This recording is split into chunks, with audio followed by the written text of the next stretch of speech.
Banyak orang sekarang ini mengagung-agungkan uang. Memang benar sih Pak Ustadz. Kalau nggak ada uang itu menderita banget sih Pak Ustadz. Mana yang lebih penting Pak Ustadz? Islam atau uang Pak Ustadz? Ngefans dengan orang. Kalau dalam Islam boleh nggak Pak Ustadz? Yang paling aman adalah, yang paling baik dalam Islam, kita ngefansnya itu pada Muslim dan Muslim yang berkualitas. Sekarang ada yang namanya dengan black campaign Pak Ustadz. Apalagi black campaign itu terselubung Pak Ustadz ya. Makanya dalam Islam dok, iri dan dengki itu diharamkan. Bahkan kata Nabi SAW, hati-hati dari iri dan dengki, karena dia akan membakar pahala kalian sebagaimana api membakar kayu bakar. Gak bisa. Kodam Pak Ustadz. Ini pernah viral pada zamannya Pak Ustadz. Dia tulis, Arif dan Susan tidak cocok. Jadi yang menentukan jodoh kita cuma itu jarum itu. La haula wala quwata illa billah. Jadi orang pun dia sudah cocok nih suami istri. Dia ikut nonton dan dia terus tidak berjodoh. Yang mana dia mau pilih? Dia fakta kehidupan dia atau yang itu?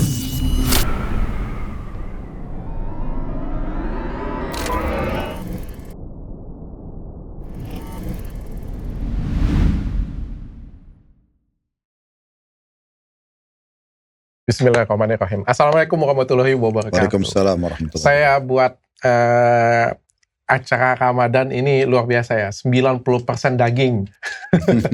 95% daging. 5%-nya bercandaan. Ustaz Khalid luar biasa banget ya. Dan saya banyak kaget di luar ekspektasi saya sih Pak Ustadz. Karena kan saya banyak kenal Islam ya.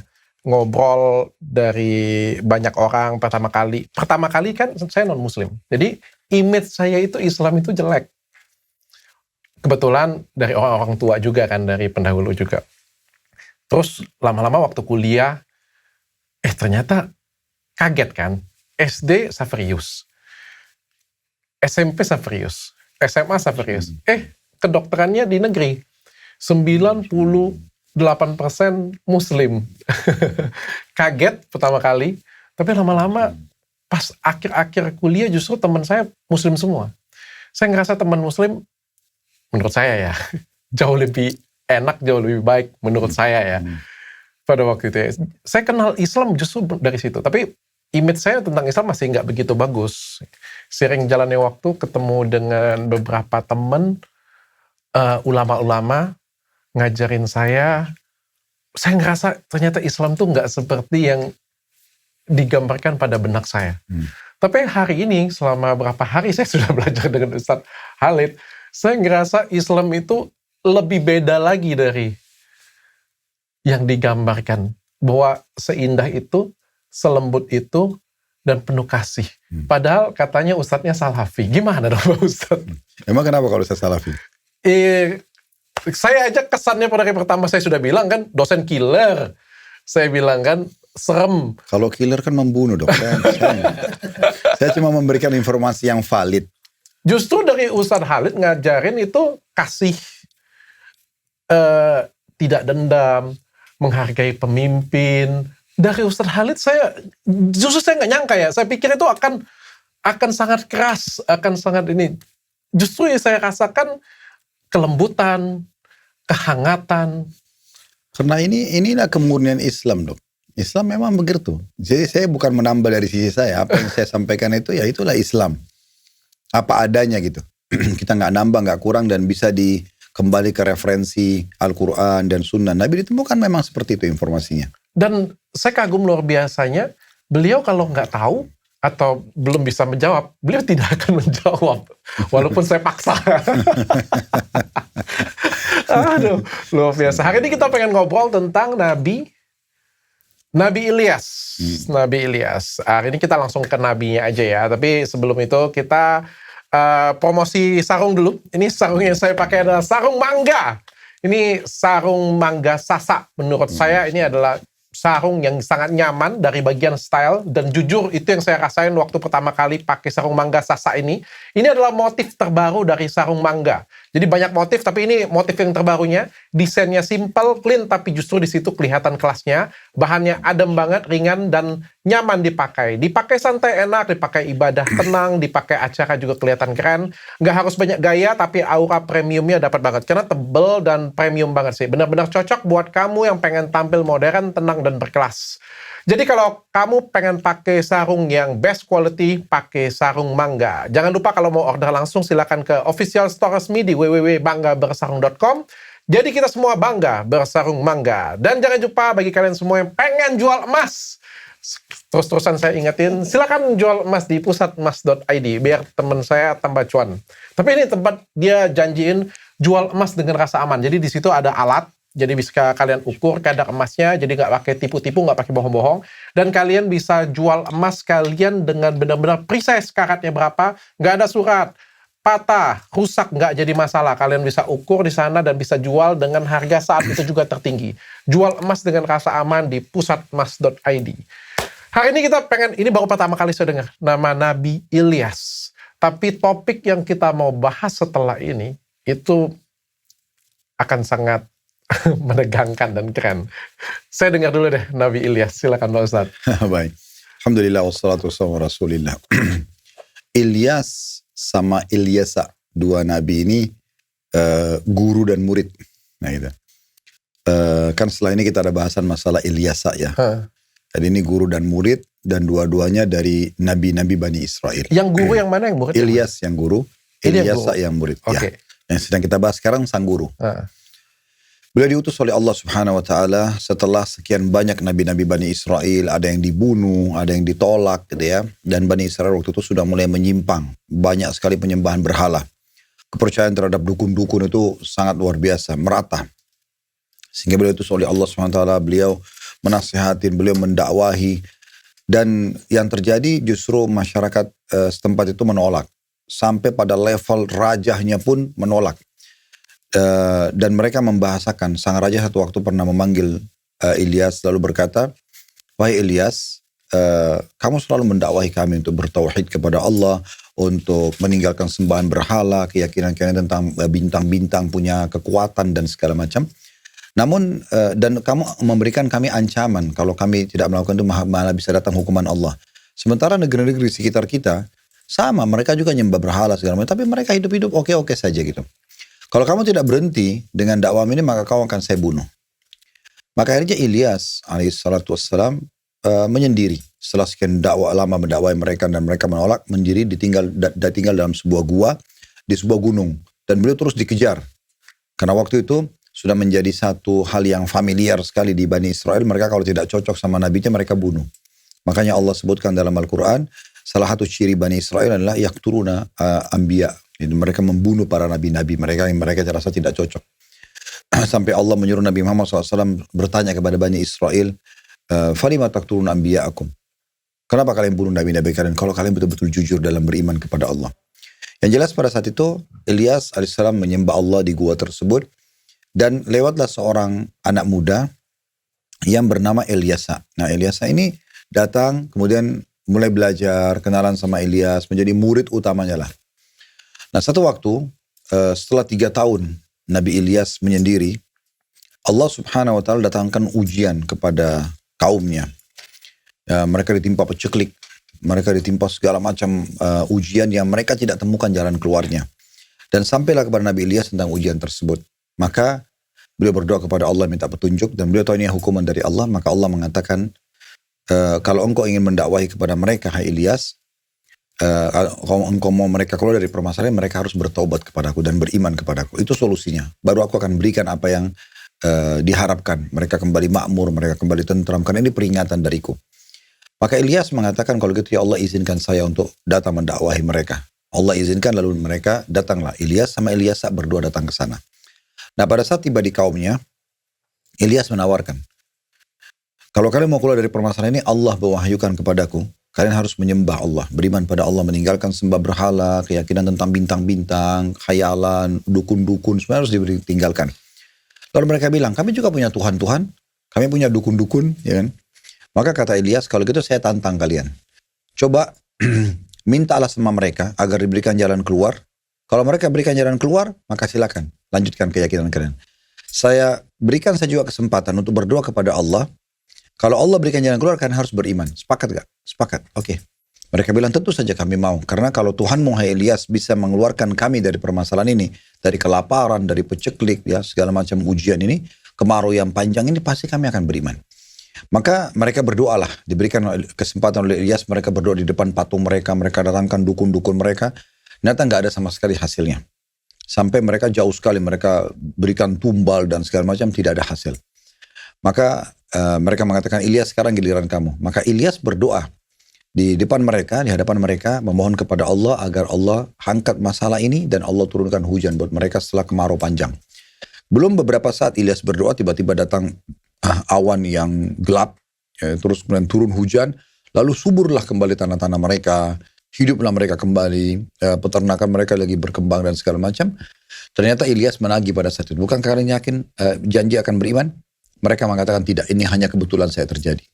Akhirnya mereka malah makin kufur kepada Ilyas. Nah setelah itu, karena mereka kufur, maka Allah subhanahu wa ta'ala menawarkan kepada Ilyas, apakah engkau bersedia untuk diwafatkan dan kembali kepada aku? Kata Ilyas, tentu saja Allah. Aku lebih memilih untuk diwafatkan dan kembali kepada Allah. Maka Allah pun mewafatkan Ilyas alaihissalam. Ini kurang lebih gambaran tentang masalah ringkasnya Ilyas alaihissalam. Oke, nah ini dari Nabi Ilyas ini banyak yang saya pengen tanya nih Pak Ustadz. Ini kan tentang berhala, tentang kita menyembah sesuatu ya Pak Ustadz. Sekarang zamannya modern Pak Ustadz. Sekarang tentu Allah Maha Besar Pak Ustadz. Tapi sekarang ada zaman modern. Zaman di mana uang itu sangat penting. Pertanyaan pertama saya adalah, banyak orang sekarang ini mengagung-agungkan uang. Memang benar sih Pak Ustadz. Kalau nggak ada uang itu menderita banget sih Pak Ustadz. Mana yang lebih penting Pak Ustadz? Islam atau uang Pak Ustadz? Alhamdulillah wassalatu wassalamu ala Rasulillah. Mutlak jawabannya Islam. Mutlak. Karena Islam itu panduan hidup dok. Itu dulu yang pertama. Dengan Islam dan dengan beragama kita jadi terpandu. Kita jadi tahu mana makanan, mana minuman, mana pergaulan, mana pendapatan, mana pakaian yang boleh dan tidak boleh, yang diinginkan oleh Allah atau dilarang. Jadi dia panduan hidup. Sisi yang lain adalah kalau kita bicara langsung ke masalah uang, gitu kan. Pertanyaan, apakah Islam melarang penganutnya memiliki uang atau membatasi pendapatannya? Jawabannya tidak sama sekali. Seorang muslim bisa menjadi orang terkaya di muka bumi ini. Seorang muslim bisa menjadi orang yang paling tinggi jabatannya, yang paling tinggi titel akademiknya. Silakan. Dalam Islam dianjurkan untuk berpenampilan yang terbaik. Ya kan? Segala macam hal selalu yang terbaik. Kalau dokter pernah dengar ada istilah halalan thayyibah ya. Yang halal yang dibolehkan, thayyib itu berkualitas. Itu standar dasarnya seorang muslim. Dia buat apapun, dia kerjakan apapun yang dibolehkan, dia boleh nikmatin selama halal dan harusnya thayyibah, berkualitas. Jadi berpakaian yang berkualitas, berkendaraan yang berkualitas, bekerja yang berkualitas, berteman yang berkualitas, semua harus berkualitas. Nah itu standarnya. Jadi kalau kita lihat Islam tidak pernah melarang seorang muslim untuk mencari pendapatan. Bahkan Nabi SAW bilang begini, 4 sumber kebahagiaan seseorang.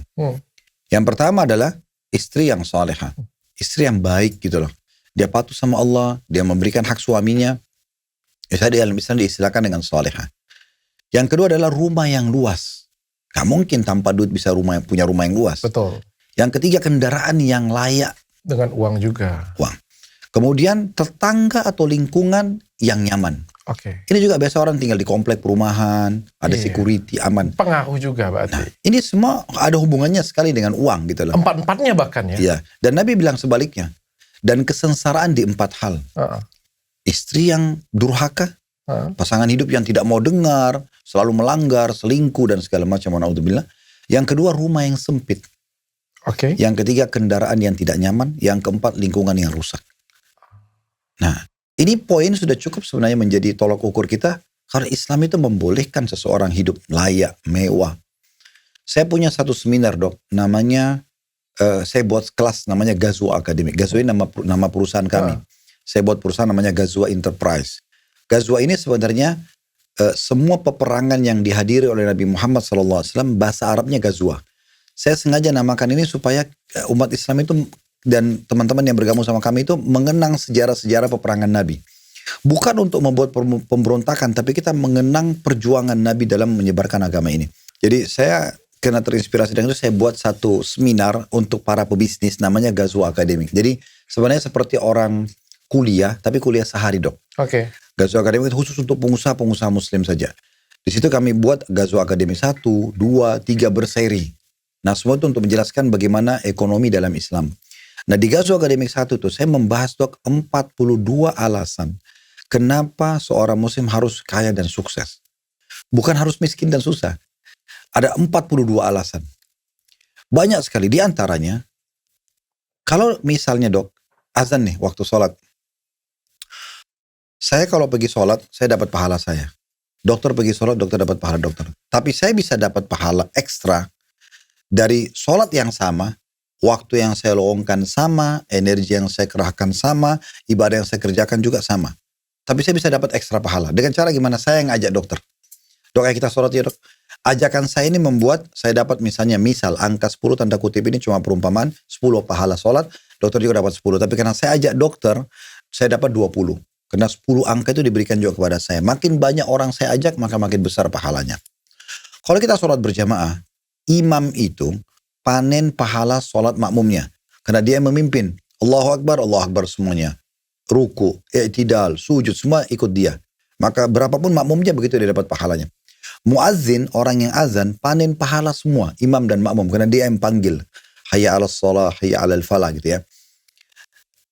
Namun ada orang dok, dia ikut sholat atau dia tidak ikut sholat, mungkin sudah meninggal, mungkin pindah kota, dia tetap dapat pahala. Itu adalah orang yang membangun masjidnya. Bangun masjid ini, Nabi SAW motivasi. Man bana masjidan lillahi, banallahu lahu baitan fil jannah. Siapa yang bangun rumah Allah, masjid untuk Allah di muka bumi, Allah akan bangunkan baginya istana di surga. Bangun masjid gak mungkin gak pakai duit. Nah orang yang punya uang, dia bisa raih pahala sholat, semua orang yang sholat situ, mau 100, mau 1000 dengan uangnya. Kan gitu. Berarti ada kolerasi antara pahala sholat dengan uang. Orang siapin sejadah masjid, AC buat masjid, mengadakan tempat wudhu, nyumbang Quran di masjid. Kan banyak banget ya. Oke. Pengeras suaranya. Ini semua berhubungan dengan uang gitu. Setuju. Dalam Islam juga ada dari rukun Islam yang 5 ini kan. Syahadat, sholat, zakat, puasa Ramadan, dan haji. Nah ini semua wajib dok, tapi ada 2 di sini yang wajib itu bagi yang mampu, zakat dan haji. Nah di sini ada banyak umat Islam yang salah persepsi. Mereka pikir, bagi yang mampu ya sudahlah, karena saya nggak mampu saya nggak usah mikirin. Padahal sebenarnya potensi dia dengan potensi orang lain yang punya kemampuan finansial itu sama. Fasilitasnya sama, 2 mata, 2 kuping, 2 tangan, 2 kaki, waktunya sama 24 jam. Kenapa yang itu bisa saya nggak bisa? Harusnya kan jadi motivasi. Jadi harusnya dia berpikir begini dong, kalau yang benar. Oh ini Allah bilang bagi yang mampu, kalau sekarang saya mustahik itu orang yang pantas terima zakat karena tidak mampu, saya harus berpikir dan saya berdoa sama Allah bagaimana saya menjadi muzaki, orang yang mengeluarkan zakat. Sehingga saya bisa meraih pahala dengan uang tersebut. Okay.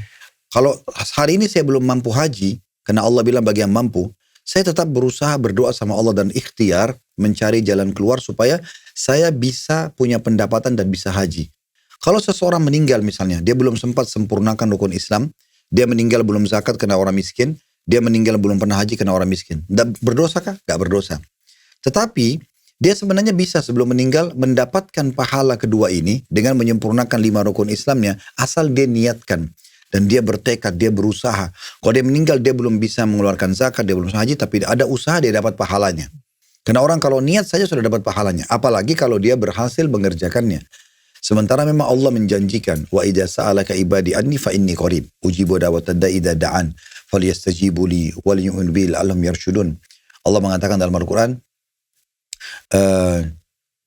ditanya, hai Muhammad, kalau ditanyakan kepadamu, kalau hamba-hambaku bertanya kepadamu tentang aku, katakan aku selalu menjawab panggilan-panggilan atau doa-doa mereka. Maka mereka harusnya beriman kepadaku, memohon kepadaku agar mereka mendapatkan petunjuk. Jadi sebenarnya tidak ada batasan dalam Islam untuk mengejar prestasi. Itu sebenarnya poinnya. Bisa menjadi orang paling kaya, bisa menjadi orang yang paling pintar. Tapi tetap utama dan pedomannya adalah Islam. Iya, dan berada di 5 huruf. Halal. Menjauhi 5 huruf yang lain, haram. Oke. Pak Ustadz, saya clear. Sekarang kalau ngefans, Pak Ustadz. Ngefans dengan orang. Kalau dalam Islam, boleh nggak Pak Ustadz? Boleh. Saya ngefans dengan artis. Non-muslim lagi Pak Ustadz. Ngefans banget. Boleh nggak Pak Ustadz? Oke. Satu-satu ya. Tadi dokter masih tanya umum. Boleh nggak ngefans? Saya jawab boleh. Kalau sudah ngerucut, boleh nggak ngefans sama orang non-muslim? Gitu kan? Oke. Sekarang ngefansnya ini apa batasannya dulu? Jackie Chan contohnya. Bentar, kita kasih angka 1 sampai 10 dulu. Apa ini ngefansnya? Ngefansnya itu misalnya masih di angka 1, angka 2 lah. Mungkin karena ngefans itu... Kalau 1-2 nggak ngefans Pak Ustadz. Kalau ngefans kita bicara 1 sampai 10 ini semua angka ngefans. Iya. Kenapa sih orang beda-beda? Ada orang ngefans dok, hanya sekedar, oh ya si fulan, oh saya suka dia. Misalnya, cuma sebatas itu, 1 atau 2. Tapi ada orang ngefansnya mungkin 4 atau 5. Dia mulai contohin bajunya, penampilannya. Ada orang 7. Semua hobinya, warnanya, makanannya. Fanatik. 9-10 lah fanatik.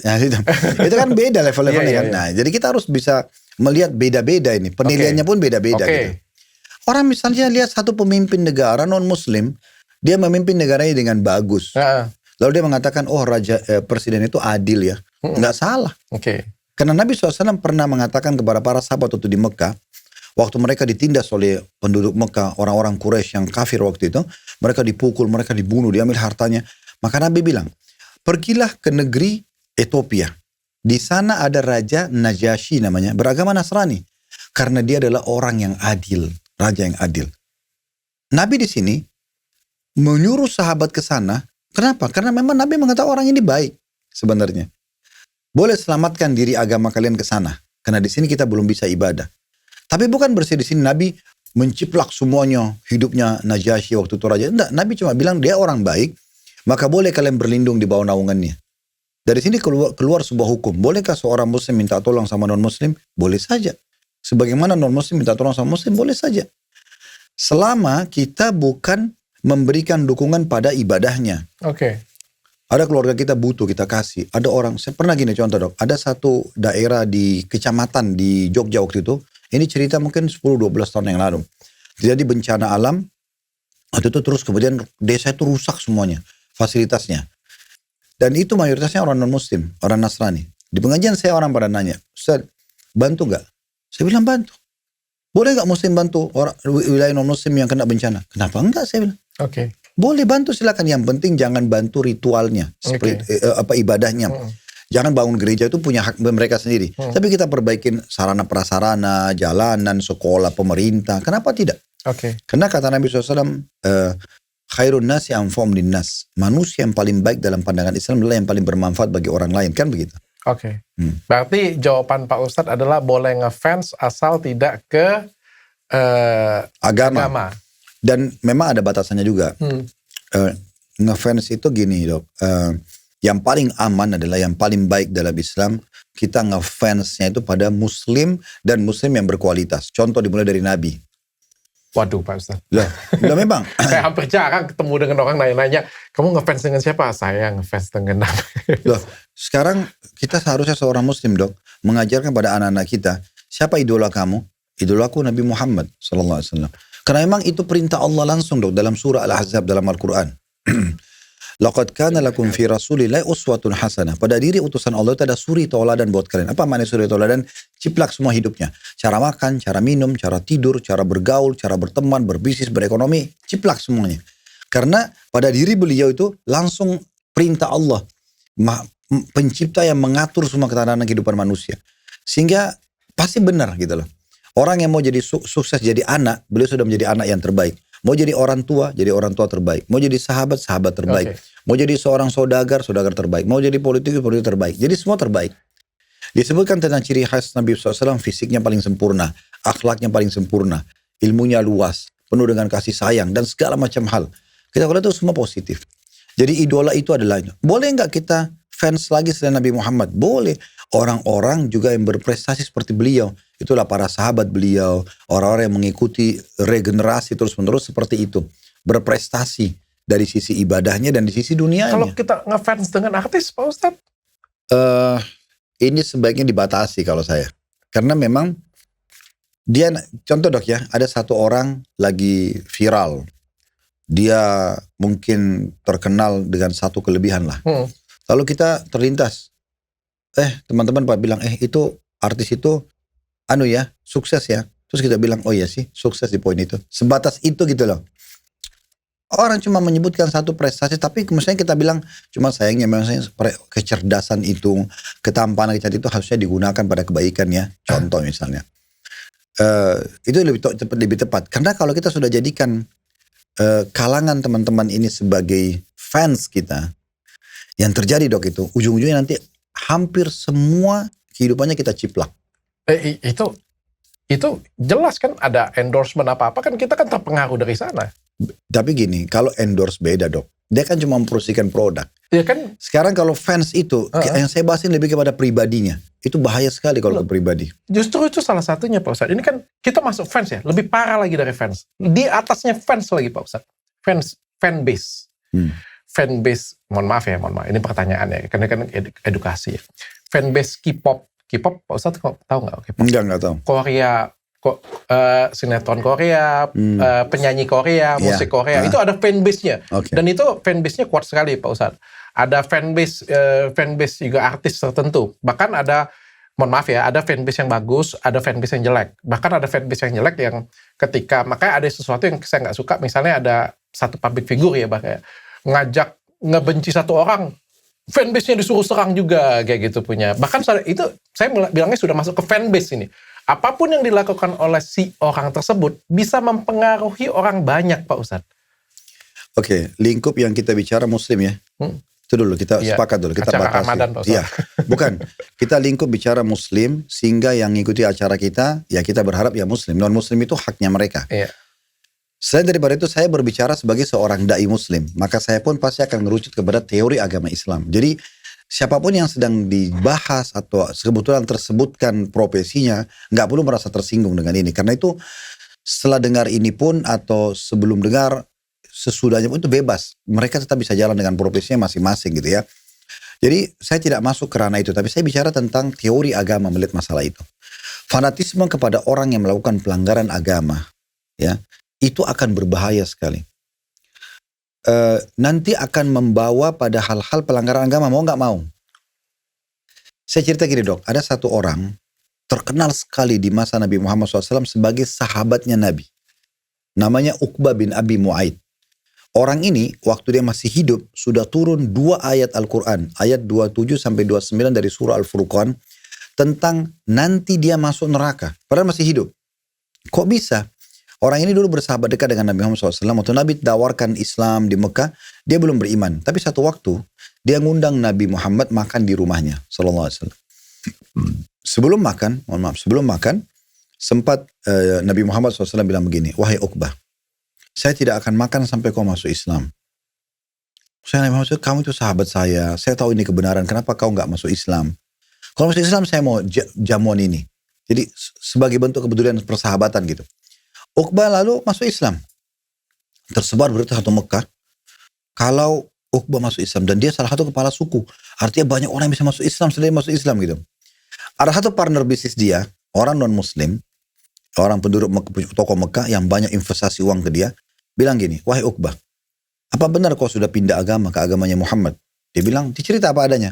Saya undang Muhammad makan. Kemudian dia tidak mau makan kecuali saya masuk Islam. Maka saya merasa gak enak. Dia sebagai tamu saya. Saya pun masuk Islam. Maka orang itu bilang, kalau kau tidak tinggalkan agama Muhammad, maka saya akan putuskan semua investasi ini. Nggak ada juga persahabatan di antara kita. Orang Uqbah bilang, kalau gitu baiklah, saya akan tinggalkan. Orang itu bilang tidak cukup. Kamu harus ludahi mukanya Muhammad di depan umum. Dan kau nyatakan kau keluar dari agamanya. Kalau tidak, selesai semua ini. Karena Uqbah ini ketakutan investasinya hilang, investornya pergi, maka dia pun melakukan. Di depan Ka'bah dia teriak, hai Muhammad, kemarin tuh kamu sempat saya undang, diceritalah histori datang, kamu suruh saya masuk Islam, dan saya karena menganggap kamu tamu, saya nggak enak, maka saya masuk Islam. Sekarang saya nyatakan saya keluar dari agama kamu. Lalu dia meludahi muka Nabi SAW. Apa yang terjadi? Allah waktu itu turunkan 2 ayat surah Al-Furqan. Wa yawma ya'addu dhalimu ala yadayhi. Nanti pada hari kiamat, orang zalim ini, maksudnya Uqbah, akan menggigit jari-jarinya. Itu tanda penyesalan. Yaqulu ya laitani ittakhadtu ma'ar rasuli sabila. Coba dulu saya tetap ikut dengan Rasul sebagai pemandu hidupku. Ya wailata laitani lam attakhidh fulanan khalila. Coba seandainya saya tidak jadikan orang ini, investornya dia gitu ya, sebagai khalil, sahabat dekatku. Laqad adallani 'ani dzikr. Dia telah menjauhkan aku dari peringatan ba'da ija'an, setelah datang kepadaku. Wa kana syaitanu lil insani khadura. Dan syaitan itu selalu menipu manusia. Nah ini kenapa saya ulama sebenarnya sering menukil ini, dan saya pun ikut menukil. Ayat ini dijadikan sebagai tolok ukur hati-hatinya seseorang untuk ngefans sama orang lain atau menjadikannya sebagai komunitasnya. Karena bisa saja satu ancaman, satu ultimatum, ya kan? Saya tidak berteman lagi sama kamu. Saya akan keluarkan kamu dari grup. Saya akan blok kamu kalau misalnya sekarang. Kalau kamu tidak buka jilbabmu, kalau kamu tidak rayakan minum sama saya misalnya, atau kamu tidak homo dengan saya. Contoh, bisa saja kan, akhirnya dia terpaksa melakukan pelanggaran karena dia ngefans. Nah itu masalahnya. Makanya dalam Islam, lingkup Islam, kita harus ngefansnya sama orang-orang yang saleh, orang-orang yang baik, sehingga kita itu berada di komunitas mereka. Semua orang yang berprestasi dari sisi agama atau dunia, kalau kita jadikan sebagai teman kita, itu sebenarnya kita bisa seperti dia, mirip ya. Buah tidak jauh dari pohonnya, tapi tergantung positif negatifnya. Kalau di sisi agama biasanya orang positif, karena dia rajin sholat, dia tutup aurat, dia selalu berbicara tentang ayat ini turunnya sebabnya adalah ini, maksudnya adalah ini, Rasulullah bersabda begini, kan kita jadi terpengaruh juga. Iya. Nah, atau mungkin satu kisah orang soleh disampaikan, kita pasti akan bisa tersentuh. Mungkin satu kisah membuat kita berubah seumur hidup kita, jadi orang baik. Kalau kita berteman dengan orang buruk, mungkin satu cerita dia menikmatin semalam narkotika. Dia menikmatin semalam dengan pelacur ini dan itu. Ini satu cerita bisa mengubah, merusak hidup kita. Orang jadi terpengaruh, jadi ikut juga. Iya. Karena ngefans, pengen mirip dengan dia, mirip. Iya. Kadang-kadang ada orang kata gini, Dok, saya tidak terpengaruh kok. Ini dia bohongi diri dia sendiri. Kita ini manusia, Dok, makhluk paling sensitif.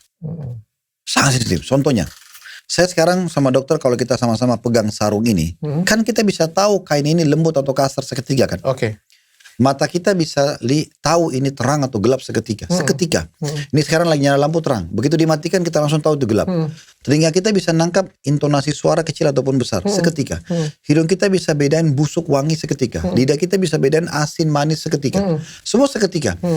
Ini yang nampak depan mata. Di dalam kita, dalam hati lebih pekah lagi. Jadi kalau kita melihat satu cuplikan film action, kita akan lebih jadi orang yang lebih suka action. Bahkan kita terpengaruh. Orang nonton yang sedih, dia sedih. Nonton yang kriminal, dia bisa. Game kah, film kah, dia terpengaruh. Makanya bahaya sekali dong. Gitu kan?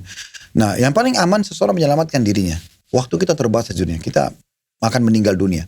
Kapan kita berada di komunitas yang baik, kita akan selamat. Kapan kita berada di komunitas yang salah, bisa selamat, bisa tidak. Tapi tidak selamatnya bisa lebih besar. Oke.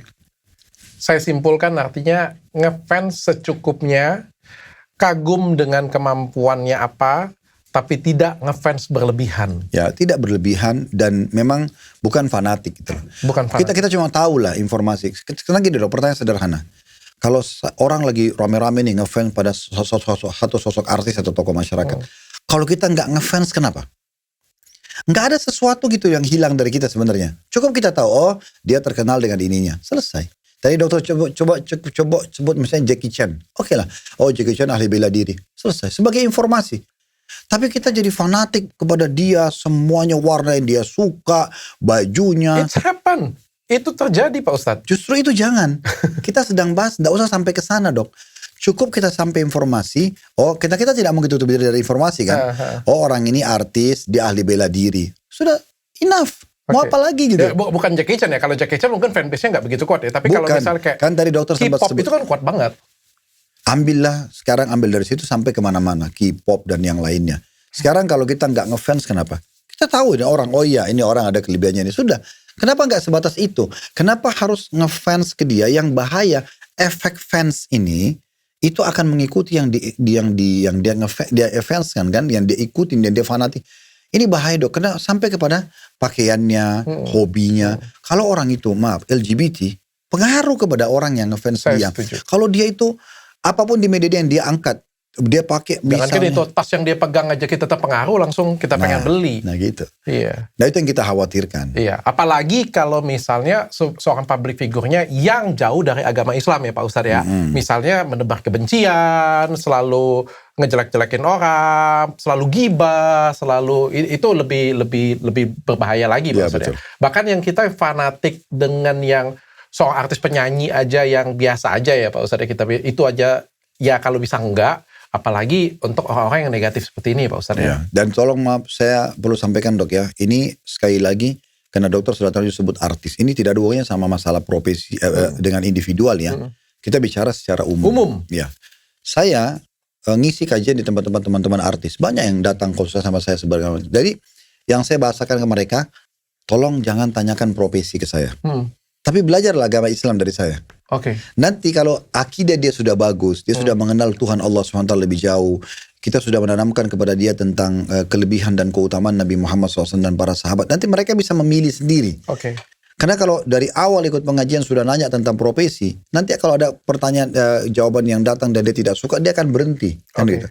Kalau bagi saya sih orang semua yang mau belajar silahkan. Ya, boleh belajar dan boleh tanamkan. Di masa Nabi Muhammad SAW itu, di fase Mekah banyak orang yang masih suka membunuh anaknya, bayi, perempuan itu mereka nggak suka, mereka kubur hidup-hidup. Masih banyak minum khamr, masih banyak yang membunuh, masih banyak yang merampok jalanan, masih banyak transaksi riba. Nabi Muhammad SAW tanamkan tentang masalah akidah kepada mereka. Kenalin Allah itu bagaimana, sifat-sifat mulianya Allah, kemahabesarannya, kisah-kisah orang soleh yang sudah beriman. Mereka kalau tersentuh, lahirlah figur-figur seperti Abu Bakar, Umar, Utsman, Ali, dan sahabat-sahabat yang di Mekah, yang waktu itu belum ada media kayak kita sekarang, tapi mereka bisa sangat kuat secara keimanan. Oke. Nyampe ya pesannya ya. Jadi mencintai berlebihan tidak baik. Pak Ustadz, kalau saya tanya tentang endorsement nih Pak Ustadz. Nah, dalam Islam memandang endorsement bagaimana? Ini nggak ada waktu zaman Nabi Pak Ustadz. Kembali kepada produk dulu ya. Kan dalam Islam itu gini dok. Kapan sesuatu itu menjadi pendapatan halal? Kalau berkumpul 3 hal. Produk halal, sistem halal, kemudian produk halal, sistem halal, dan juga modal halal. Oke. Kalau 3 hal ini, insya Allah menghasilkan hal yang halal. Tapi kalau misalnya modalnya halal, tapi sistemnya masih salah, ya kan gitu. Maka ini bisa berpengaruh kepada kehalalannya gitu. Oleh karena itu kita kumpulkan 3 hal ini. Perhatikan modal harus halal, produk yang dijual halal, sistem yang dipakai juga harus halal. Jadi tidak ada pelanggaran agama. Kalau 3 ini insya Allah hasilnya, outputnya itu adalah halal semuanya. Jadi kita lihat itu. Sekarang boleh nggak saya pakai jasa orang untuk endorse? Dalam Islam ini masih bab muamalah. Menurut saya boleh-boleh saja gitu kan. Kami pun pernah tanyakan kepada para ulama-ulama, itu adalah hal yang boleh-boleh saja. Misalnya saya mau jual jasko atau saya mau jual gamis, lalu saya lihat Dr. Richard ini kayaknya inilah sekarang sarung. Misalnya Dr. Richard endorse nih sarungnya. Kenapa? Dia dari sponsor. Memang sponsor. Ini kan endorse juga kan? Iya. Saya tidak ada pelanggaran agama di situ. Ini emas halal dalam Islam transaksi. Ada yang menjual gini-gini, misal contoh. Kadang-kadang Dr. Richard juga sebutin masalah travel, masalah apalah. Itu semua adalah hal-hal yang Allah alam masih tidak ada masalah. Tapi kalau sudah mulai masuk ke endorse minuman keras, diskotik misalnya, yang karaoke gitu kan. Atau yang negatif ya. Yang dilarang dalam agama. Tampilnya seseorang yang memang, kan sekarang itu di dunia perbisnisan ini, ada satu konsep dasar dari barat itu, untuk membuat laku sebuah produk itu tidak bisa pisah dengan wanita yang terbuka kan gitu. Ya, jadi makanya jualan mobil sampingnya cewek seksi. Ya, tidak bisa kalau tidak seksi, harus seksi, pakai yang terbuka. Saya juga nggak pernah lihat ada jual mobil sampingnya orang pakai hijab ya. Nggak pernah dicoba ya kayak marketingnya. Coba dong. Enggak, maksudnya itu konsep. Tapi kan kita tidak bisa, kalau saya pribadi, saya tidak pernah mau menelan mentah-mentah sebuah produk, apakah itu karakter, apakah itu produk jualan mentah-mentah. Tapi kita coba lihat sisi positif, sisi negatifnya. Gitu kan? Karena saya bisa beli mobil, saya bisa promosikan tanpa harus ada perempuan misalnya. Nah, kita masih bisa menggunakan jasa seorang laki-laki yang ahli, dia kuasai mesin, segala macam, dia bisa saja gitu kan. Jadi tidak usah di copy paste semuanya. Ini jadi masalah juga ini. Tapi Pak Ustadz, dalam endorsement kan kita sering melebih-lebihkan Pak Ustadz. Kita sering hiperbola. Misalnya kayak gini Pak Ustadz. Ini misal ya. Saya punya makanan nih Pak Ustadz. Saya jualan makanan nih. Ayo Pak Ustadz bantu endorsein saya dong Pak Ustadz. Ya, kayak itu. Saya kasih makanan ke Pak Ustadz. Rasanya B aja. B aja itu biasa saja. Ya ngomong enak, nggak enak-enak banget. Ngomong nggak enak dengan saya kayak gitu punya. Tapi kan karena iklan kan pasti Pak Ustadz bilang, wah enak ya. lezat ya. Lingkup, kita bicara lingkup muslim dok. Seorang muslim itu harus jujur dalam segala hal. Gak bisa. Buset. Sebagai contoh begini, pengacara contohnya. Sekarang ada si A sama si B punya masalah. Lalu si A ini jelas-jelas salah. Dia bukan pemilik tanah, si B pemilik tanah. Tapi dokter sebagai pengacara. Lalu si A datang. Dok, saya bayar pokoknya kalau menang ini setengah tanah itu punya dokter. Dokter berjuang untuk menolong saya. Padahal sebenarnya tanah A ini dia bukan pemilik. Dokter tahu itu, tapi dokter membantu. Ini tidak boleh dalam Islam. Haram. Nggak boleh. Terus Oke, gimana saya setuju sih kalau itu sih. Loh, hampir sama dengan ini dok. Sekarang kalau saya disuruh endorse misalnya, saya kan alhamdulillah tidak pernah endorse. Tapi kalau saya endorse misalnya makanan, saya sangat bijak dan profesional kalau saya tanya. Coba mana makanannya, saya coba lihat mana menunya, bagaimana tanggapan masyarakat sekitar tentang produk itu misalnya. Oh ternyata orang memang pada suka gitu kan. Saya pun coba, oh ya menurut saya tesnya oke. Oke kita bicara jujur apa adanya. Memang ini enak, ini segala macam. Kalau nggak bisa, ternyata dia kualitasnya tidak bagus. Lalu kita disuruh bilang bagus. Jangan. Kenapa kita harus bohongin diri kita sendiri, kita bohongin masyarakat? Apa yang kita inginkan dari rupiah itu? Itu kan berbahaya. Jadi kayak orang yang tidak profesional gitu ya. Nipu diri sendiri.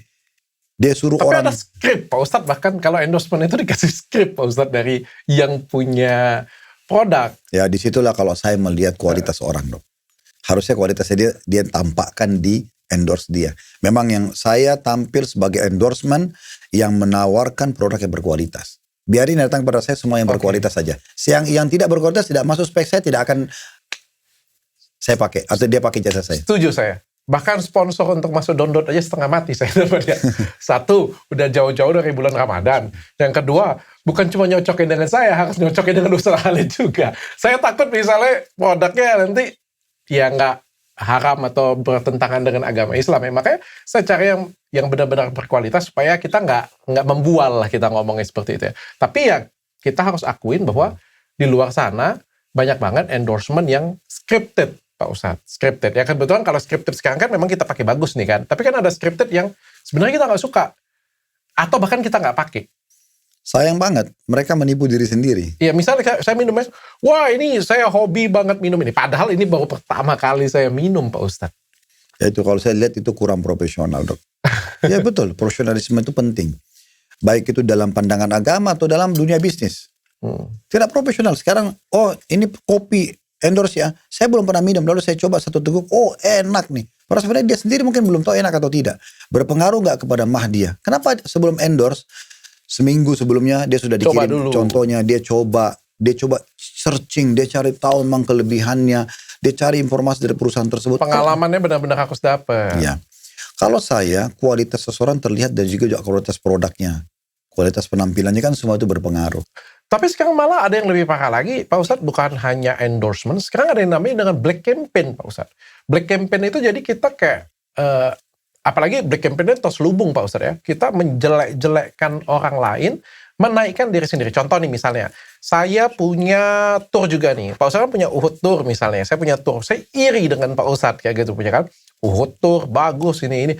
Saya black campaign itu juga untuk bisnis kan Pak Ustadz. Saya black campaign supaya tour saya naik Pak Ustadz. Tidak profesional. Betul. Dan orang yang seperti itu percaya dok, tidak akan bertahan lama. Subhanallah di muka bumi ini Allah buat niat buruk, niat jahat, dendam, terbongkar dok. Dan Allah berhentikan di titiknya nanti. Gak bisa. Dan orang tetap Allah akan menangkan orang yang menjaga kejujuran dan kebijaksanaannya atau kualitasnya. Pasti. Orang seperti ini akan terbongkar sehebat apapun dia mengemas. Sekarang sederhana. Dokter sama saya sama-sama punya travel. Kenapa saya nggak tunjukkan kualitas sebagaimana dokter tunjukkan kualitas? Kita bersaing positif. Apa yang dilakukan oleh dokter, saya boleh saja, oh dia sekarang pakai maskapai ini. Saya juga pakai maskapai yang ini deh. Tapi kita nggak niat menjatuhkan orang lain. Makanya dalam Islam dok, iri dan dengki itu diharamkan. Bahkan kata Nabi SAW, hati-hati dari iri dan dengki. Karena dia akan membakar pahala kalian sebagaimana api membakar kayu bakar. Gak bisa. Kita gak boleh dengki sama orang. Udah, dia berprestasi, kita bisa minta, ya Allah, sebagaimana engkau bukakan saudaraku Dr. Richard rezeki ini, bukakan untukku. Oke, tapi bukan bilang, ya Allah, matikan dia, gagalkan usahanya. Itu gak akan diterima sama Allah. mama papaku dan keluarga aku harus nonton semua episode Download itu, sumpah sih. Karena menurutku ini Islam yang benar-benar jauh dari yang digambarkan. Bukan hanya orang tuaku ya, mungkin teman-teman yang lain dan non-muslim juga ya. Karena ini benar-benar Islam yang jauh dari apa yang digambarkan orang-orang ya.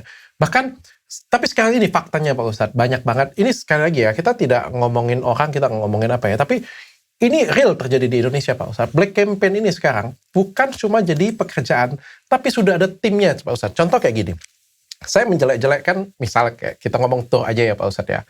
Saya menjelek-jelekkan turnya Pak Ustadz nih. Gagal atau goyang sedikit nih turnya Pak Ustadz nih. Saya bilangnya, itu Pak Ustadz itu istrinya kayak gini, kayak ibunya ini. Melenceng ke yang lain nih. Itu dia gaji karyawannya aja segini. Enggak, pokoknya yang di luar sudah di luar konteks nih. Itu supirnya dulu, bahkan dulu supirnya tahun berapa, pernah misal nih, melebar kemana-mana. Terus bukan cuma itu Pak Ustadz, ada lagi nih pekerjaan yang buzzer namanya. Buzzer, ngeramaikan, clipping, potong, kayak gitu punya, buat seolah-olah framing, menjadi framing seperti itu Pak Ustadz. Itu Black Campaign zaman sekarang Pak Ustadz. Dok, walaupun cuma lingkup saya ya, saya bicara lingkup saya. Di media dakwah kami, tidak sedikit Dok yang lakukan itu. Tidak sedikit. Tapi saya selalu bilang sama teman-teman di manajemen kami, kita tetap bertahan dengan kualitas kita. Kita tunjukkan ke masyarakat siapa kita sebenarnya. Orang mau bicara apapun dengan 1001 serangan, itu nggak akan berpengaruh selama badan kita ini sehat. Oke, saya setuju. Kalau kita sehat, kita tunjukkan kualitas. Orang akan bisa menilai kok. Oh iya, ternyata tidak seperti yang mereka bahasakan.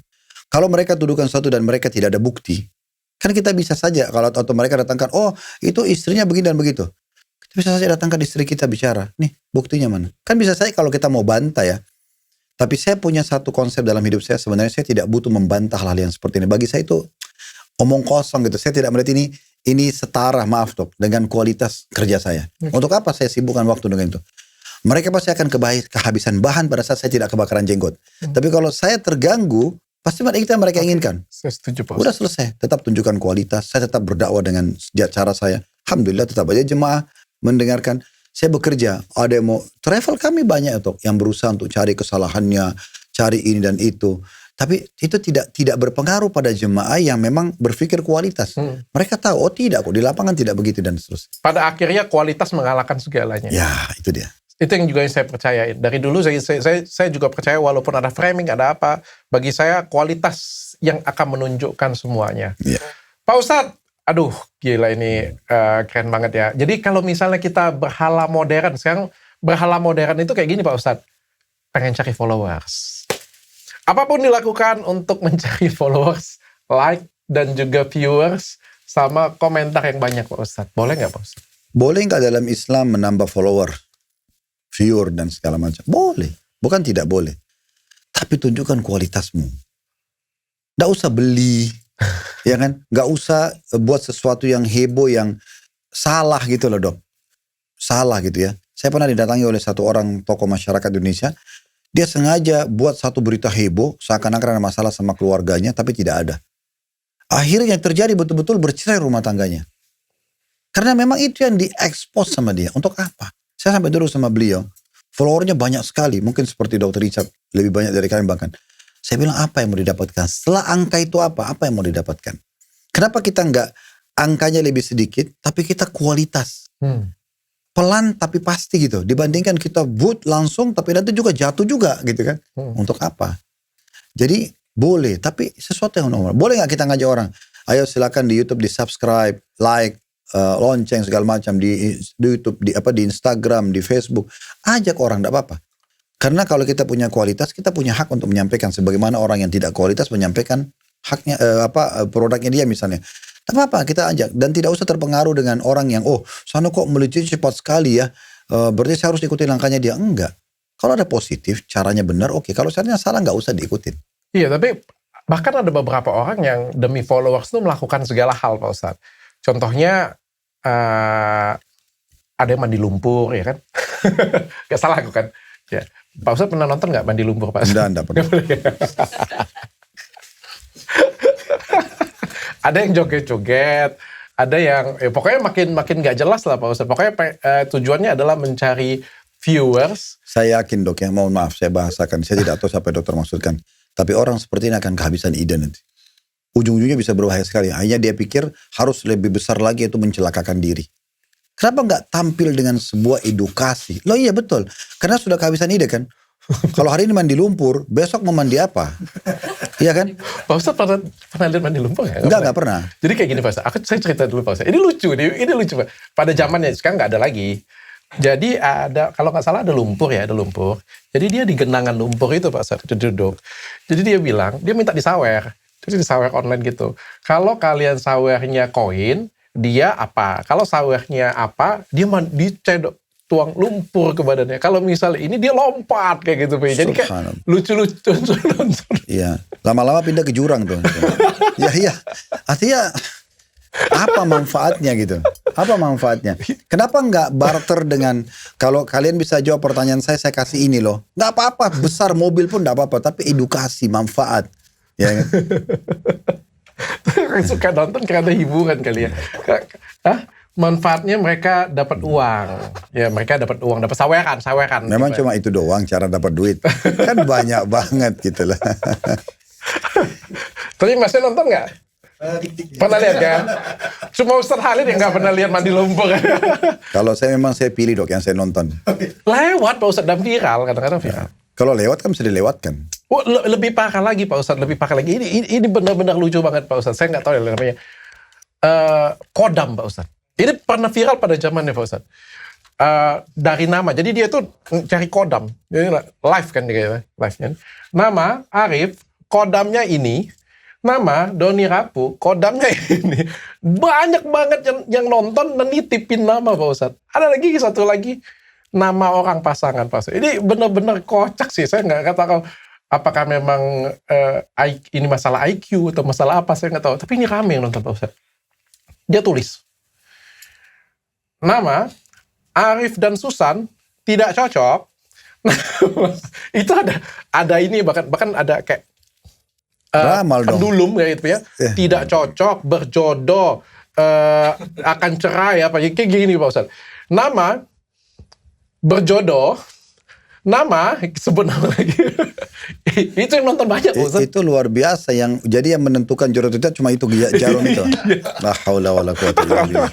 Jadi orang pun kalau misalnya dok, dia sudah cocok nih suami istri, dia ikut nonton dan dia terus tidak berjodoh. Yang mana dia mau pilih? Dia fakta kehidupan dia atau yang itu? Itulah namanya tatayur dok dalam Islam. Menggantungkan nasib sama sebuah benda. Hukumnya haram dalam Islam.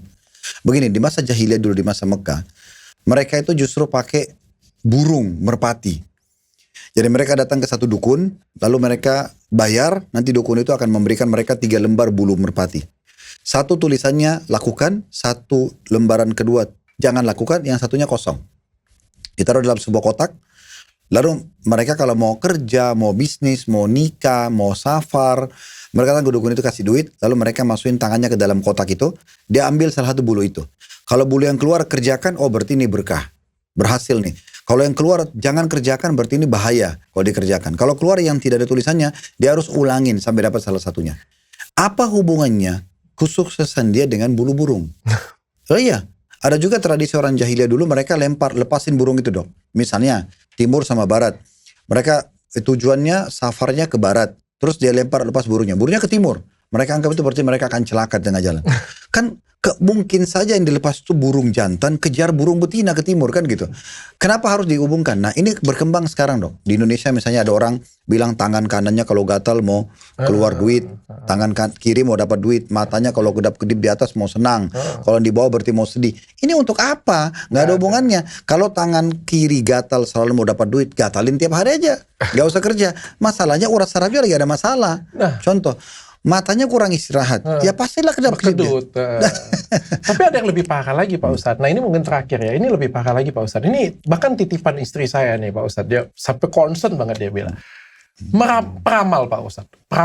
Peramal itu sangat dipercaya di Indonesia. Orang Indonesia itu hobi banget ramalan Pak Ustadz. Pak Ustadz boleh ngomong mayoritas orang Indonesia itu adalah Islam. Tapi orang di Indonesia, saya nggak ngomong orang Islam di Indonesia ya, tapi orang di Indonesia sangat hobi ramalan. Bahkan mencocok logi. Bahkan saya bilang ini sangat mengerikan Pak Ustadz. Kenapa saya bilang sangat mengerikan? Saya pernah undang, jujur. Tapi saya janji setelah acara ini, saya tidak akan pernah undang lagi. Karena bagi saya, mengundang seseorang yang bisa meramal. Maksudnya secara acara kita nih? Sebelum ini juga saya tidak, setelah acara ini saya tidak akan undang lagi. Deal. Karena menurut saya ini sangat berbahaya Pak Ustadz. Ketika dia meramal, entah itu dengan kemampuan dia atau tidak, atau berbohong sekalipun, dia punya potensi bisa merusak hidup orang lain. Misal, dia berbicara Pak Ustadz, contoh ya Pak Ustadz ya, saya pikir tahun depan ada seorang Ustadz yang namanya K. Saya lihat dia akan kejatuhan. Banyak banget yang percaya dengan saya loh Pak Ustadz. Banyak banget. Itu bayangkan orang tiba-tiba menyerang Pak Ustadz semuanya, kayak gitu punya. Wah bener kan kamu kan seperti ini. Jadi kayak kata-kata saya bisa menghancurkan seseorang. Entah itu saya bilang benar atau enggak ya, apa yang saya benar dapat ini atau enggak ya. Tapi ini sangat berbahaya dan orang Indonesia hobi banget ramalan Pak Ustadz. Dan hobi banget mencocok logi ramalan. Jadi kalau ada yang ramal nih, besok ada kejadian dicocok logiin. Nah bener kan? Itulah efek dari ramalan dok. Makanya saya jawab dari dua sisi. Kata Nabi SAW pertama dalam sebuah hadis yang sahih, siapa yang mendatangi peramal, dukun, penyamun, penyihir, satu kelas nih. Ya, 4 ini. Peramal, penyamun, penyihir gitu kan. Ini semua mereka ini yang mendatanginya. Bertanya tapi belum percaya. Cuma bertanya aja. Coba ramal tangan saya, coba ramal nasib saya, coba ramal jodoh saya, coba ramal gini gitu. Maka tidak diterima sholatnya 40 hari. Termasuk komen ya Pak Ustadz? Ya, ini kan dia bertanya nih. Bertanya. Kalau dia bertanya. Nabi kan bilang bertanya. Bukan masalah komennya. Terus dalam hadis yang lain. Siapa yang bertanya pada dukun, peramal, penyihir, penyamun. Kemudian percaya. Maka dia telah kufur. Apa yang diturunkan pada Nabi Muhammad SAW. Percaya? Ya, dia percaya betul. Oh, berarti nanti betul nasib saya minggu depan saya akan celaka. Oh, nanti betul sana terjadi bencana. Itulah alamnya penyihir dan dukun. Itu alam mereka. Jadi nggak boleh kita percaya. Berarti itu satu sisi dok. Berarti dalam Islam dilarang. Kalau ada seorang muslim yang melakukan itu berarti mereka dia tidak paham agamanya. Sisi yang lain begini dok. Saya perlu perbaiki persepsi tadi yang dokter bilang. Itu banyak banget yang ikutin. Kita juga perlu fair dok dalam diri kita sendiri. Kalaupun ada yang mengikutin dok, kita harus tahu banyak juga yang tidak mengikutin.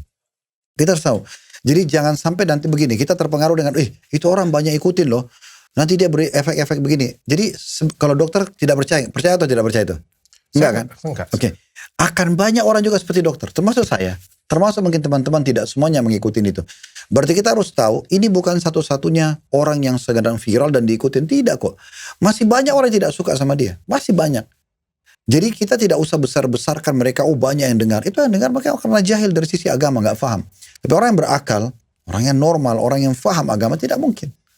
Kan gitu. Masa dia mau gantung nasibnya dengan yang kejadian minggu depan yang dia ditebak. Atau dia katakan jodohnya ini dan itu. Ini mirip dengan ramalan bintang kalau saya dulu gitu kan. Saya juga sebenarnya bisa ngeramal sih Pak Ustadz. Saya bisa meramal. Ini jam berapa nih sekarang? Jam 6 kurang ya. Sekitar 12 jam lagi, matahari akan terbit. Enggak, 12 jam kemudian dari sekarang, matahari akan terbit. Sebenarnya saya ngelihat. Bukan kalau yang begitu tidak ada pengikutnya dok. Karena karena orang tahu akan terbit. Ini yang dijual berita bohong. Lah Pak Ustadz, yang dikampaikan itu juga unik Pak Ustadz. Misalnya kayak gini, saya melihat ada artis inisialnya R akan bercerai. Ya Pak Ustadz dalam satu tahun berapa banyak yang cerai? Yang namanya artis R pasti ada aja Pak Ustadz. Menurut saya itu tuh hal yang apa ya, yang ya simpel aja. Atau bisa saya bilang kayak gini, saya melihat di Indonesia ada bencana, banjir. Masa nggak ada? Kalau nggak ada 2 tahun lagi tiba-tiba saya dihubungkan. Ya, itu kita sayangkan. Semoga saja Allah kasih hidayah sehingga masyarakat kita jauh lebih cerdas, lebih pintar. Karena di negara kita memang diberikan peluang, siapapun boleh tampil di media, belum ada batasan khusus ya. Sehingga memang kitanya harus cerdas sebagai masyarakat. Udah, konten-konten seperti ini tidak usah didukung. Kita masuk ke satu ranah di mana kita terjebak di pikiran dia. Kembali kalau kita percaya ya, akan membuat kita selalu tanda kutip mentuhankan dia. Apa-apa tanya dia, apa-apa tanya dia. Lupa kalau ada Allah, kita ada doa ibadah, ada doa. Kita tidak perlu bayar apa-apa kepada Allah, tinggal berdoa, angkat tangan ke langit, Allah kabulkan. Allah sudah ciptakan kita, Allah kasih fasilitas. Banyak itu hilang semua itu dan terkurung dengan satu orang ini. Itu kan sayang banget. Kalau kita masuk ke ranah orang-orang seperti ini, sebenarnya hidupnya menderita, Dok. Kalau dia tidak menderita, dia tidak akan cari ketenaran dari situ. Atau dia mungkin memang tidak berpendidikan, maka dia cari dengan cara kebodohan seperti itu. Oke. Dan pendidikan misalnya dokter akan berikan edukasi dengan ilmu kedokterannya. Saya akan berikan edukasi dengan ilmu agama saya. Karena kita punya ilmu itu. Mereka tidak punya. Akhirnya ilmu yang kebodohan seperti ini yang disebarkan. Oh, menurut saya nanti minggu depan terjadi perceraian inisial R. Apa itu? Apa yang dijual sama dia? Terus manfaatnya apa juga? Ya orang ngikutin dia juga orang-orang yang seperti dia pastinya. Otomatis seperti itu.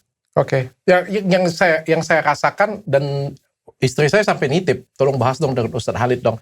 Karena dia resah ini bisa mempengaruhi hidup orang lain. Bukan cuma jadi entertainment aja Pak Ustadz. Kalau entertainment mungkin cuma ketawa, cuma ini. Tapi hal ini bisa pengaruh ke orang lain dan sekitar kita, bukan cuma kita. Ya, semoga Allah selamatkan umat Islam secara khusus dan umat umumnya penduduk Indonesia dari masalah-masalah seperti ini. Ya. Amin. Terima kasih Pak Ustadz. Okay. Bimbingannya mudah-mudahan bermanfaat untuk kita sama-sama. Jangan lupa di-share. Sekali lagi, kita tidak tertuju pada satu orang. Kita membahas secara umum, secara keislaman juga. Dan kita berusaha menyebarkan kebaikan. Bantu kami juga untuk sebarkan semua ini dalam kebaikan. Kita tutup podcast hari ini dengan kafaratul majelis. Subhanakallahumma wa bihamdika. Asyhadu alla ilaha illa anta astaghfiruka wa atubu ilaik. Assalamualaikum warahmatullahi wabarakatuh. Waalaikumsalam warahmatullahi wabarakatuh.